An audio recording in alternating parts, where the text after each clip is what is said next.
Eu preferi fazer o meu discurso escrito para evitar a empolgação e até cansar os colegas, já que eu notei que os discursos, no que diz respeito ao essencial, são repetidos.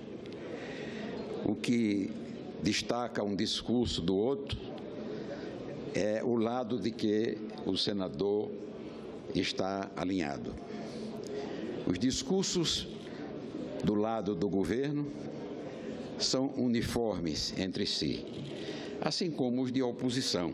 A diferença é a eloquência de cada um e, evidentemente, eu não me pretendia disputar no campo da eloquência com nenhum dos colegas. Eu estou aqui hoje lamentando porque, pela segunda vez da minha vida pública, estou participando do julgamento de um presidente da República no processo de impeachment. E eu vi que esse sentimento permeia todas as consciências aqui presentes. Ninguém gostaria que o Brasil estivesse vivendo o que está vivendo efetivamente. E eu fui testemunha, por conta da minha longevidade e presença constante na vida política nacional, testemunha presencial das últimas 4 crises que assolaram a vida pública nacional. Aquela que resultou do suicídio de Getúlio, aquela outra da deposição de João Goulart, o retorno ao governo com o parlamentarismo e depois retrocedendo novamente para o presidencialismo. E hoje eu vejo com uma certa desconfiança os discursos que estão clamando nesta hora pela volta de um parlamentarismo, que, aliás, teve uma vida muito efêmera no Brasil, porque nunca funcionou bem a instituição política que é imposta como solução conveniente para crises. Nós temos que encontrar dentro do próprio presidencialismo a solução para nos tirar da crise que nós estamos vivendo. Depois, eu assisti à renúncia de Jânio Quadros, e era político também nessa época, com mandato. E, finalmente, o processo de impeachment do presidente Collor de Mello. Todos esses episódios guardaram sempre uma memória muito triste, porque a gente sente que, se por um lado nós temos os conflitos pessoais decorrentes de nossas posições políticas, o Brasil tem um sofrimento muito maior, porque é, no final de contas, o povo que vai pagar esta conta. Então, neste momento em que o país atravessa uma das suas piores crises, eu confirmo que foi uma das piores crises de todas essas outras que eu já testemunhei historicamente. Uma crise que tem repercussões profundas na nossa economia, destroçando uma posição que parecia definitiva para o nosso país e que está, neste momento, caminhando para uma solução, mas, repito, uma solução que é traumática. Mas na política, como na vida fisiológica, quando se tem um quisto, um tumor na vida fisiológica, não há solução sem sangue. O sangue aqui é a contrariedade do povo brasileiro, que está nas ruas, reclamando porque sofrendo e pagando a maior conta. Das pessoas que perderam emprego e atribuem com toda razão a perda de seus empregos às consequências de uma política econômica que não deu certo. As consequências sociais são evidentes. Programas que foram instituídos debaixo do aplauso de toda a nação brasileira e que, de repente, estão se esvaindo e deixando todas as pessoas frustradas. Mas agora, o Senado da República é chamado a apreciar a denúncia número 1 de 2016 sobre crime de responsabilidade em desfavor da Presidente da República, Dilma Vânia Rousseff, em decorrência da abertura de créditos suplementares por decretos presidenciais, sem autorização do Congresso Nacional, contrariando dispositivos da Constituição Federal, e a contratação ilegal de operações de crédito em desfavor da lei vigente no país. Eu tenho ouvido muitos argumentos, e o argumento de que é golpe se cassar o mandato de uma presidente legitimamente eleita. Eu sou insuspeito para isso, porque votei no primeiro e no segundo turno da presidente Dilma Rousseff. Inclusive, no meu estado, disputando uma eleição de senador, depois da quebra de um acordo processado entre o meu partido, o PMDB, e o partido da presidente Dilma Rousseff. Quebraram o acordo, faltando poucos dias para a realização das convenções. Mas, mesmo assim, mantive os compromissos que havia firmado com a direção nacional do meu partido e do PT. É bem verdade que todos que votamos estamos tristes, porque não se vota num candidato sem confiar nele.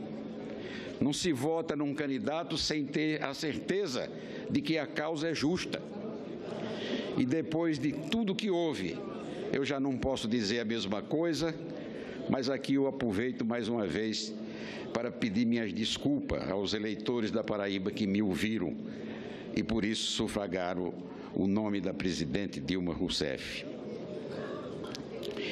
Analisei cuidadosamente os argumentos constantes da denúncia, as alegações de defesa e o parecer do senador Anastasia, que todos reconhecem como uma peça de grande força jurídica e também de grande responsabilidade moral. Dessa análise, concluí que há indícios suficientes que caracterizam a justa causa para o prosseguimento do processo de impeachment, dentro dos quais destaco: abertura de crédito suplementar mediante decreto, infringindo dispositivos expressos na lei orçamentária, configurando os crimes previstos no artigo 10 e 11 da Lei 1079, de 2015, e ofensa aos artigos 85 e 167 da Constituição Federal. Segundo, contratação ilegal de operação de crédito com instituições financeiras controladas pela União, em desacordo com o artigo 11 da Lei 1079 de 1950. Eu já ouvi muitas considerações, algumas de inteligência indiscutível, sobre esses fatos aqui apontados. Eu já ouvi muito a análise da causa e do efeito desses erros que foram cometidos pela administração federal.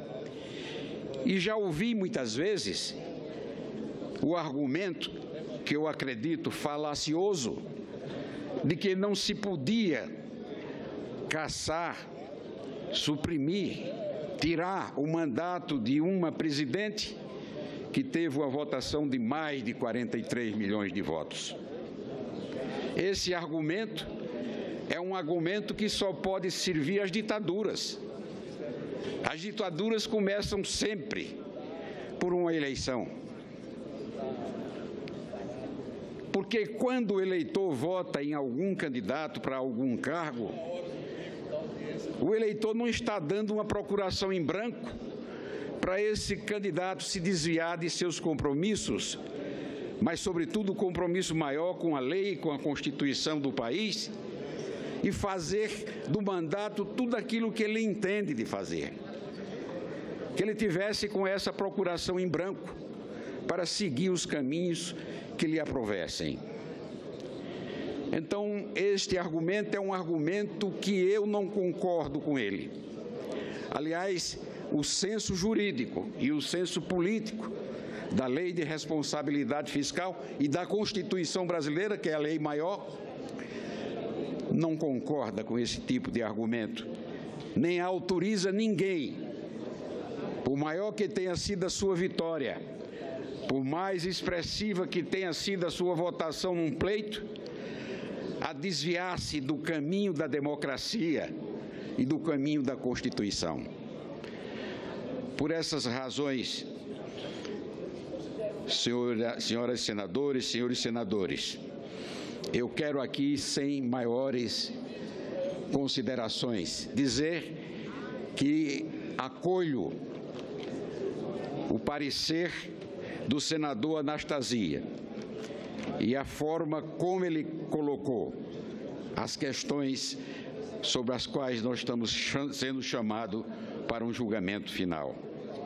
É evidente que não será hoje, mas eu creio que o Senado da República, no momento certo, vai dar o seu veredito definitivo, cumprindo com a nossa responsabilidade democrática, cumprindo com o nosso dever de guardiões da Constituição e da lei,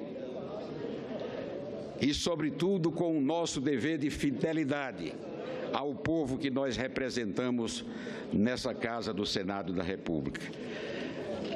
Era só isso que eu tinha a dizer. Não há dúvida de que há uma relação de causa e efeito entre aquilo que está acontecendo com as finanças do Brasil, com a inflação que já está batendo as portas com uma força muito grande e que, se não for detida, nós vamos viver dias piores do que aqueles que vivemos antes do governo Sarney.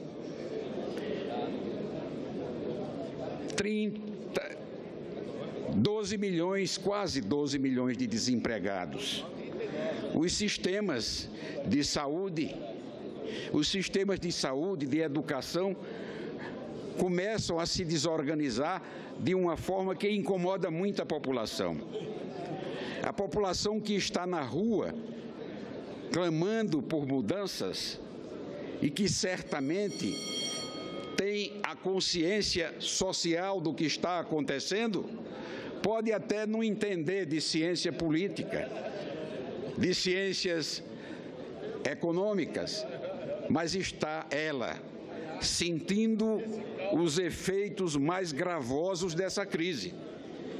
E legitimamente é essa população que tem o direito de clamar por mudanças na vida econômica, na vida social e, sobretudo, na vida política brasileira. Com essas considerações, senhor presidente, senhores senadores, eu quero afirmar aqui, mais uma vez, que voto pelo prosseguimento do processo de impeachment, dentre os quais já destaquei os principais fatos. Muito obrigado, senhor presidente. Muito obrigado, senhores senadores.